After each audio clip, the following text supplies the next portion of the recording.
Today we going to present material on the theory of consumer behavior. There are 5 points that will be discussed now.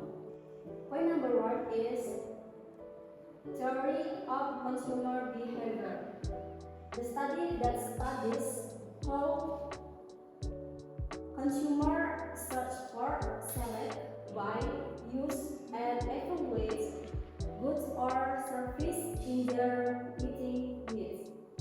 In the microeconomic theory approach, it is assumed that every consumer will try to obtain maximum satisfaction. Utility is the satisfaction that arises from consumption. There are 2 kinds of theory approach to consumer behavior. Point number 1 is terminal use value approach. The benefits or enjoyment obtained by a consumer can be expressed quantitatively. Point number 2 is ordinal use value approach. In the ordinal approach, assume that utility that be calculated. Selanjutnya yaitu paradoks nilai. Nah, di sini dijelaskan bahwa paradoks nilai yaitu keadaan di mana beberapa jenis barang yang sangat berguna dalam kehidupan sehari-hari seperti air, udara, dan juga yang lainnya harganya sangat rendah, sedangkan barang yang kurang berguna seperti berlian harganya sangat tinggi. Selanjutnya, nah perbedaan tersebut disebabkan oleh nilai guna marginal mereka yang sangat berbeda. Contohnya, air sangat mudah diperoleh, maka orang akan mengkonsumsi air sehingga pada tingkat di mana nilai guna marginal air sangat murah. Sedangkan nilai guna marginal lah yang menentukan apakah suatu barang itu mempunyai harga tinggi atau rendah. Jadi misalnya kalau air itu kan sangat mudah kita temui, jadinya semakin mudah kita temui maka semakin murahlah harga barang tersebut. Kecuali tadi yaitu berlian. Nah, berlian itu kan sangat susah untuk kita temui atau sangat susah untuk kita dapat, makanya berlian itu nilainya sangat tinggi. Teori nilai guna atau utility. Dalam teori nilai guna atau utility perlu dibedakan 2 konsep. Pertama, nilai guna total, yaitu jumlah seluruh kepuasan dari mengkonsumsi sejumlah barang tertentu. Kurva nilai guna total bermula dari titik 0 yang menunjukkan tidak ada konsumsi barang X. Selanjutnya akan naik menuju ke angka 8 seiring bertambahnya jumlah konsumsi, dan pada akhirnya akan turun apabila konsumsi melebihi angka 8.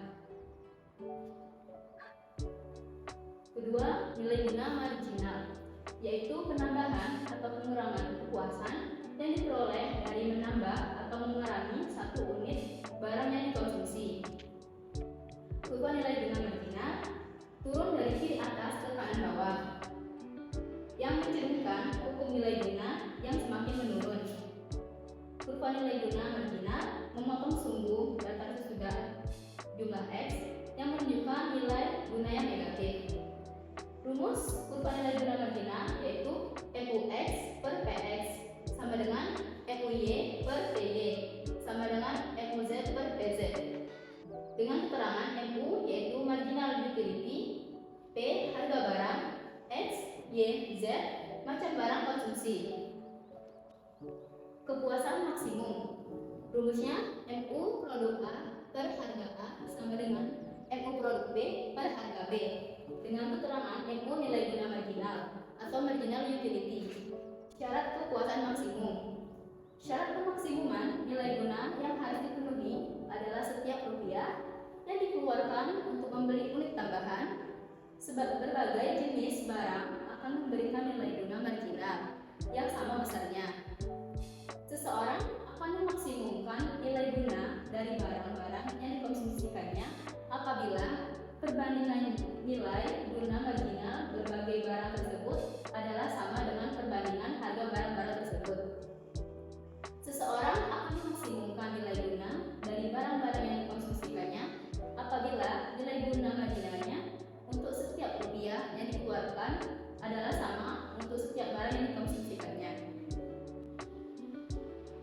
Teori permintaan.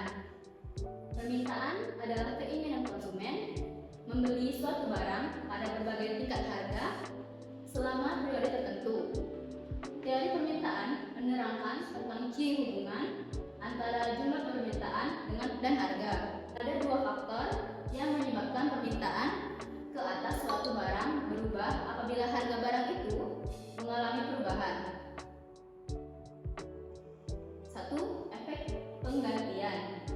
Perubahan keinginan konsumen dalam mengonsumsi suatu barang apabila dibandingkan dengan barang-barang lain sebagai akibat perubahan harga barang tersebut.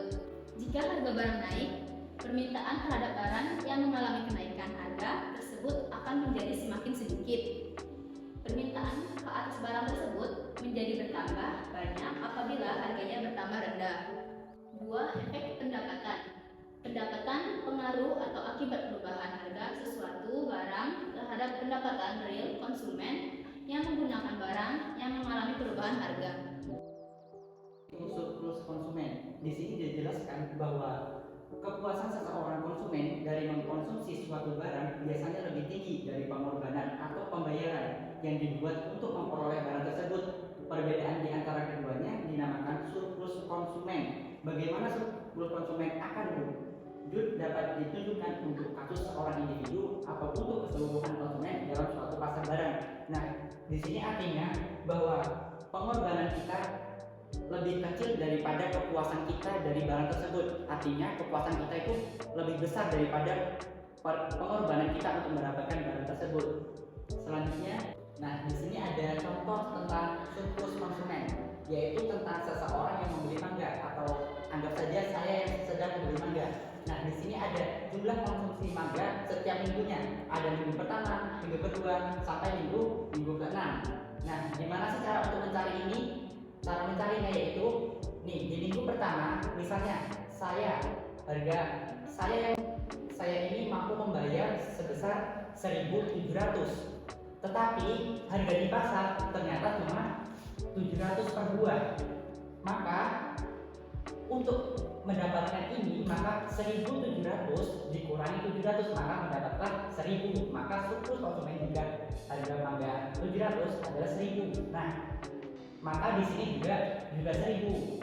Untuk minggu kedua, misalnya kita mampu membayar sebesar 1.500, tapi harganya cuma 700 per buah, maka 1.500 ini dikurangi 700, maka dapatlah 800. Nah, untuk mendapat terus gimana ini selanjutnya? Kok di sini bisa menjadi 1.800? Di sini jumlah surplus konsumennya menjadi 1.800 karena dari 1.000 ditambahkan ke 800, makanya menjadi 1.800. Nah, hari ketiga misalnya saya mampu membayar 1.300, tadi jumlahnya per buah yaitu 700, maka 1.300 dikurangi 700 mendapatkan ini 600. Nah, ini mendapatkan 2.400 karena 1.800 ditambah 600 ini ya, makanya mendapatkan 2.400. Nah, sekarang ke minggu keempat nih, saya mampu membayar 1.100.